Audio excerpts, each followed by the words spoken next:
يا أيها الذين آمنوا أطيعوا الله وأطيعوا الرسول وأولي الأمر منكم فإن تنازعتم في شيء فردوه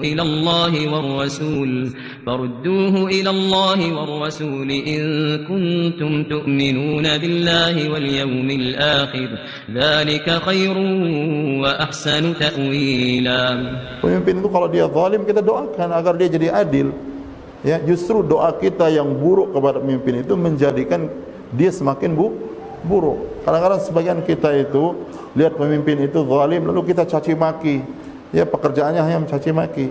Padahal dia di rumah tangganya jadi kepala rumah tangga, mungkin setiap hari dia menggerutu istri dan anaknya. Iya, bukan mudah mengurus negara itu. Ya, mengurus istri dan anak saja tidak mudah bagi dia, apalagi mengurus negara. Ini sebagian orang kadang-kadang pokoknya mencaci. Nah, justru sunnahnya para salaf dahulu, mereka mendoakan kebaikan bagi pemimpin itu, walaupun dia zalim, agar dia berubah dan dapat hidayah. Apa manfaatnya sekarang kalau kita lihat ada orang yang jahat misalnya? Mana lebih baik kita doakan baik atau kita doakan buruk? Kita doakan baik. Nah, pemimpin secara khusus justru para ulama di dalam kitab-kitab akidah menjadikan tanda orang itu di atas sunnah atau bukan. Mereka mengatakan kalau engkau melihat seseorang dia mencela penguasa, maka ketahui dia adalah sahibu hawa. Ya, dia pengikut hawa nafsu. Ya. Tapi kalau engkau melihat dia itu mendoakan kebaikan bagi pemimpin, maka dia itu sahibu sunnah. Dia orang yang mengikuti sunnah Rasulullah SAW. Imam Abdullah bin Mubarak beliau mengatakan, "Lau kanat li da'watun mustajabah la ja'altuha lis-sultan."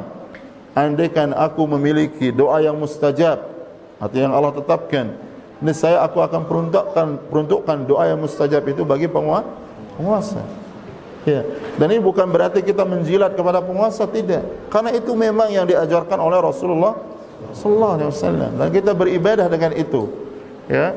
Karena coba lihat secara akal sehat saja. Kalau baik pemimpin kita dengan sebab doa-doa kita, satu saja orang yang dijawab doanya agar pemimpin yang dikatakan zalim ini dia berubah, dia pasti akan berubah karena Allah yang akan berikan hidayah. Tapi kalau semua orang mencaci dia, mendoakan dia keburukan, mudah-mudahan dia dapat laknat dan sebagainya, itu enggak ada faedahnya. Ya, sekarang kalau kita jadi kepala keluarga sekarang, lalu kita salah, istri dan anak kita setiap hari mencela kita setuju enggak? Ya, dan orang-orang yang mencela penguasa itu, kalau dia dicela pada batas kekuasaan kecil dia pasti tidak akan ridha. Nah, ini kalau orang pakai akal sehat, dan ini syariat, bukan menjilat. Ahlus sunnah ini tidak menjilat kepada penguasa, tapi mereka mendoakan kebaikan. Bukan orang-orang yang menjilat mencari kekuasaan, cari muka, dan tidak. Itu agama yang diajarkan oleh Rasulullah sallallahu alaihi wasallam. Ya, dan kita harus bantu penguasa ini karena kebaikan penguasa itu akan memiliki pengaruh pada kebaikan umat. Kalau penguasa ini baik, dia akan buat peraturan, buat hal-hal yang baik bagi masyarakat dan sebagainya. Ya. Nah, kalau banyak orang yang mendoakan kebaikan, insyaallah dia menjadi baik. Ya, menjadi baik.